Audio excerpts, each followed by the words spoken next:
channel, ODJ Lillian. We've talked about so many things. I will advise you go and watch those videos if you haven't watched any of them. So today we're going to be talking about building a Christian marriage that will last. So the first point you should note while planning to build a Christian marriage is that nobody is perfect.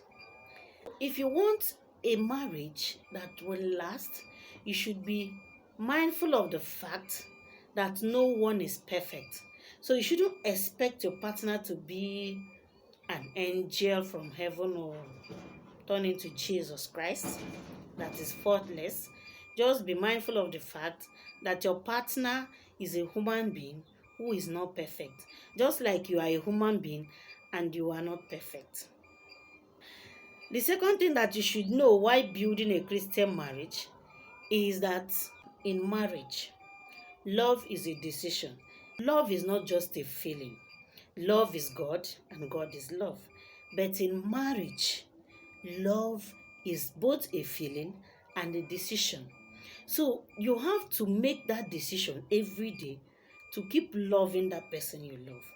So it's not every morning you wake up that you have that feeling that you have now that you're preparing for marriage. But as long as you keep making that decision every morning to keep loving that person, you will see yourself loving that person. So be mindful of the fact that in marriage, love is a decision. Everything is not going to be rosy. There are some days that you're going to be like, how did I even end up with this person?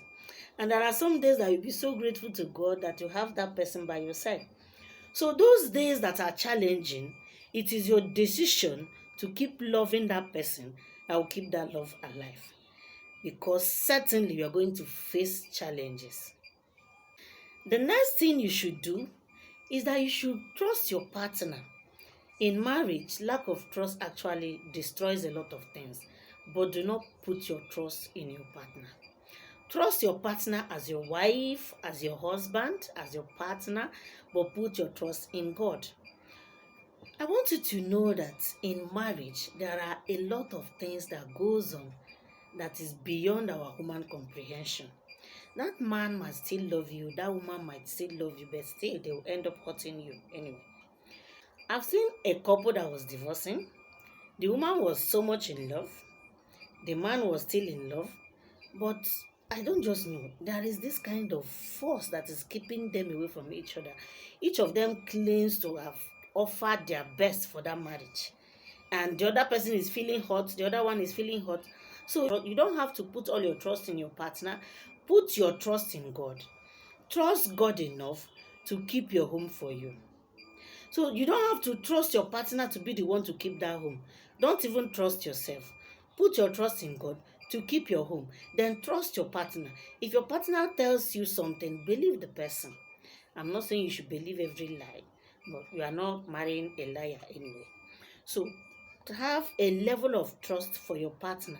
Don't be that kind of spouse that will be so suspicious. You want to know who she's talking to.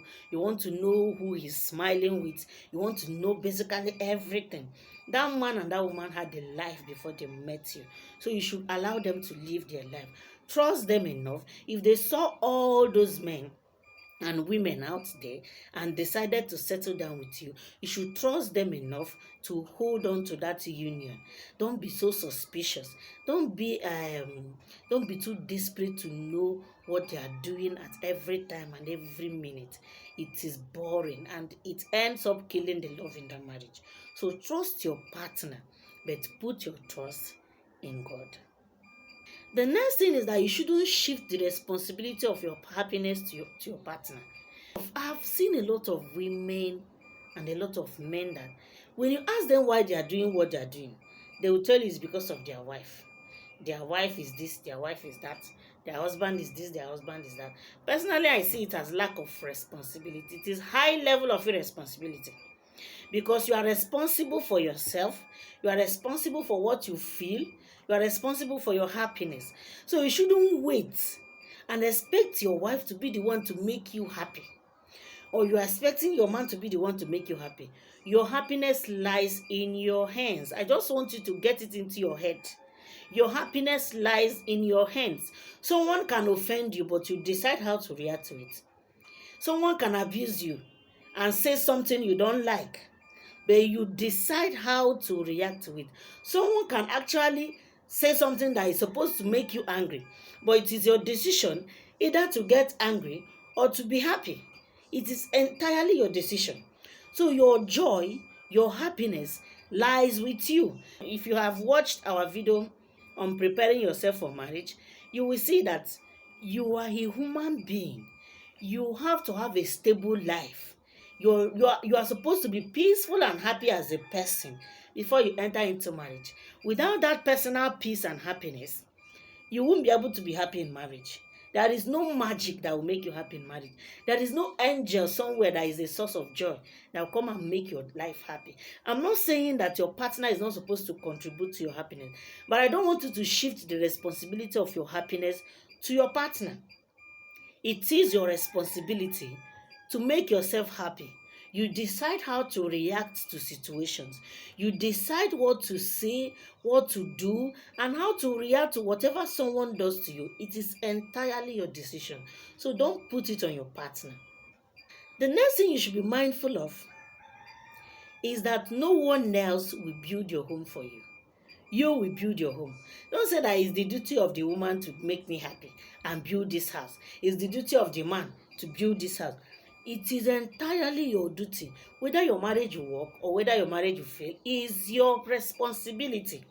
So just note it today that I am the one who is going to make this marriage work, whether you are the man or the woman. If you shift that responsibility of making the marriage work to your partner, you have automatically planned to fail in that marriage. The next thing is that you should obey the instruction that God has given you in that marriage.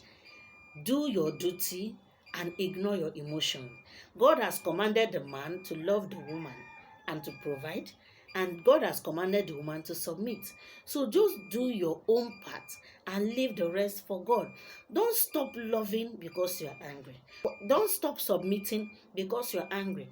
Just obey that command God has given to you in that marriage, and God will do the rest. If you neglect the commandment of God in your marriage, there is high tendency that when problem arises in that marriage, God might not be there for you. I'm not saying that He will not be there. Our God is a merciful God. He's always there for us. But to be on a safe side, do what you are expected to do and leave the rest for God Himself. The next thing you should be mindful of is that everything you do for Christ. You live for Christ. Your life belongs to Christ. He bought you for a price. So whatever you do, you are doing it for Christ. Don't assume that what you are doing it for your partner. So whatever you do in that marriage, do it for the sake of Christ. You are doing it because it is the right thing to do. It's the right thing to take care of your home, the right thing to provide for your house, the right thing to love your partner, the right thing to take care of your children. It is just the right thing for you to do. So don't assume that you are doing it for the sake of your partner. You are doing it for yourself, and you are doing it for Christ. And remember to keep loving even when you don't feel like. No matter what happens, keep making that decision every day to keep loving that person. And God will always be there to guide you.